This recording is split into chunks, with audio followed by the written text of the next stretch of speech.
কি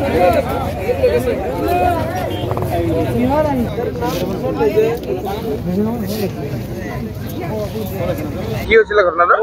আৱাসিক স্কুলৰ পৰা বাইক এখন ওলাই আহিছে, আহি বাইপাছত উঠোতে পাতলৰ চুক ক্ৰচিঙত ইয়াত তেজপুৰৰ পৰা বিশ্বনাথ চাৰিআলি অভিমুখী গাড়ী এখনে ছুইফ্ট ডিজায়াৰ এখনে এইখিনিতে খুন্দিয়াই দিলে ক্ৰচিঙত। আৰু বৰ্তমান দুইজনকে হস্পিটেললৈ পঠিওৱা হৈছে এম্বুলেঞ্চৰ জৰিয়তে। পুলিচ আহিছে বৰ্তমান। দুইজনৰ অৱস্থা সংকটজনক বুলি ক'ব পাৰি। গাড়ীখন তেজপুৰ দিশৰ পৰা আহিছিলে? তেজপুৰ দিশৰ পৰা বিশ্বনাথ চাৰিআলি দিশত আহি আছিলে আৰু এই পাতলৰ চুক ক্ৰচিঙতে ইয়াতে আৱাসিক স্কুলখন ইফালে আছে, তাৰ পৰা আহি ইয়াতে খুন্দিয়াইছে। ইয়াৰ আগতে বহুকেইটা দুৰ্ঘটনা হৈছে একেটা জেগাতে এইখিনি জেগাতে বহুতকেইটা দুৰ্ঘটনা হৈ গৈছে। গৰু ছাগলীটো বহুতকেইটা মৰিছেই, এতিয়া মানুহৰ লগতো বহুতকেইটা দুৰ্ঘটনা হৈ গৈছে একেখিনিয়ে জেগা। অৱস্থাতে সংকটজনক। বৰ্তমান দুইজনৰ অৱস্থা দেখা মতেতো সংকটজনক। গাড়ীখন এখন ছুইফ্ট ডিজায়াৰ যিখনে মাৰিছে আৰু টু হুইলাৰখন এখন বাজাজ পালচাৰ। ক'ৰ আছিল গম পাইছে নেকি? ক'ৰ আছিল গম পোৱা নাই, কিন্তু দুইখনে ৰেজিষ্ট্ৰেশ্যন নম্বৰ মতে শোণিতপুৰ জিলাৰে আছে। এতিয়ালৈকে চিনাক্ত হোৱা নাই? নাই, চিনাক্ত হোৱা নাই, শোণিতপুৰ জিলাৰে হয়।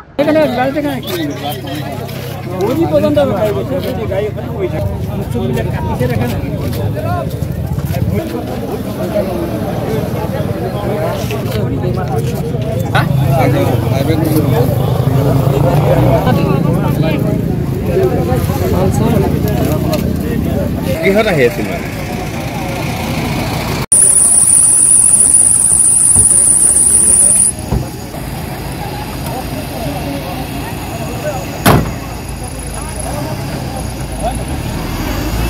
হেলমেটটো তাৰ পৰা উঠাই দিম।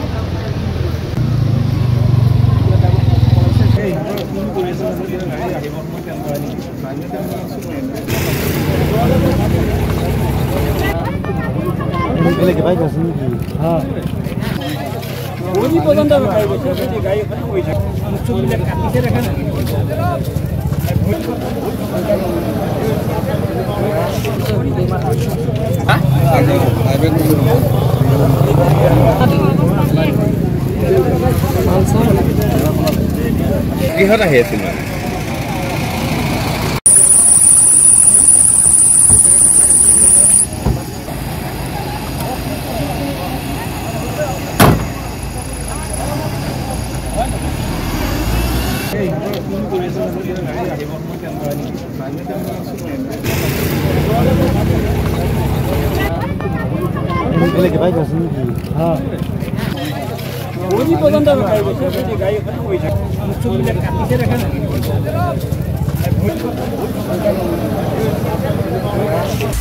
আপুনি বিচৰা বাতৰি পাব কেৱল নিউজ 18 এপত। নিউজ 18 এপ ডাউনলোড কৰিবলৈ স্কেন কৰক এই QR কোড। গুগল প্লে ষ্টৰতো পাব এই নিউজ 18 এপ।